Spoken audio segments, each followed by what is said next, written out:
To factor the trinomials, make sure you factor by the GCF first, which is a number that can go into 5, 42, and 49.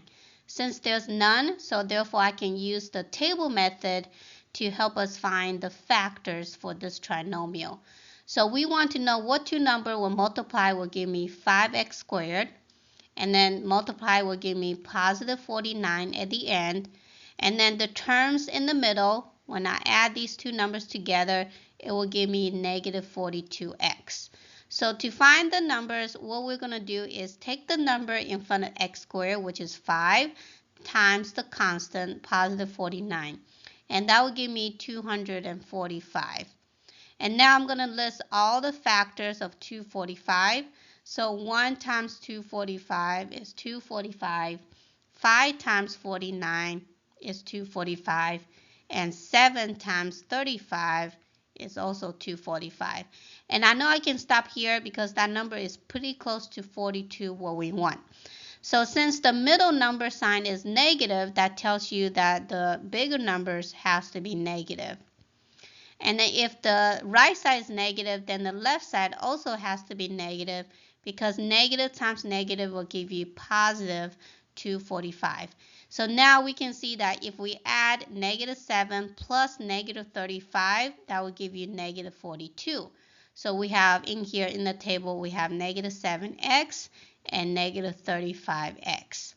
And now you just have to figure out a GCF for any column or any row, and the rest you can work backwards to find those factors. So I'm just going to start with this column here, 5x squared and negative 35x. What number can go to 5 and negative 35, the maximum number? Well, that would be 5. So I have 5, and then for the variable, remember you take out the smaller exponent for the GCF, which is 5x. And once I have this, I can figure out the rest of it. 5x times what number will give me 5x squared? Well, that's just x. X times 5x is 5x squared. And then x times what number will give me negative 7x? Well, that's just negative 7. X times negative 7 is negative 7x. And the next one, 5x times what number will give me negative 35x? Well, that will be negative 7 as well. And then the last one, we can check the last one. Does negative 7 times negative 7 gives you positive 49? Yes. So therefore, we have found our factors for this problem, which is 5x minus 7. And then the other one is going to be x minus 7. And for the next problem, we do have a GCF that can go into 24, 52, and 60, and that's going to be 4 this time.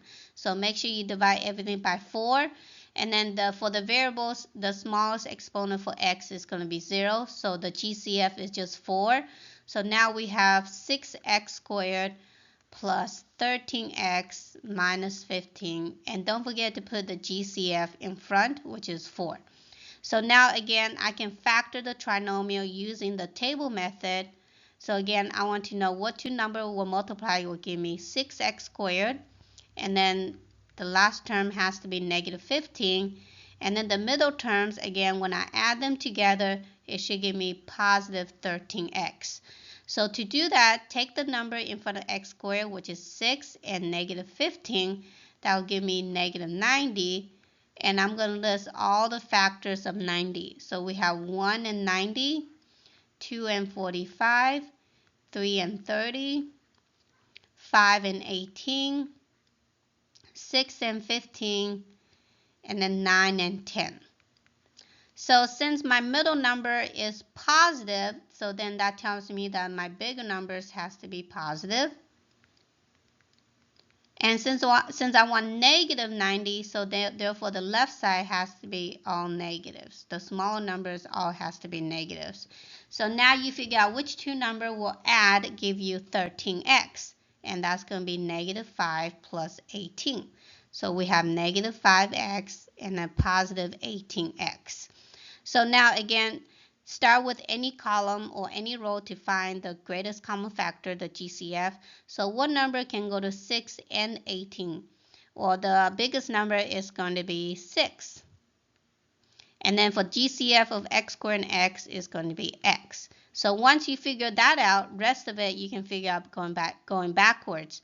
So we know that x times 6x will give you 6x squared. X times negative 5 will give you negative 5x. 3 times 6x will give you 18x, and then 3 times negative 5 gives you negative 15. So the factor for the trinomial here is going to be 6x minus 5 times x plus 3. And then don't forget our greatest common factor from the beginning, which is 4. So don't forget to bring that down. And that's the final answer for this problem.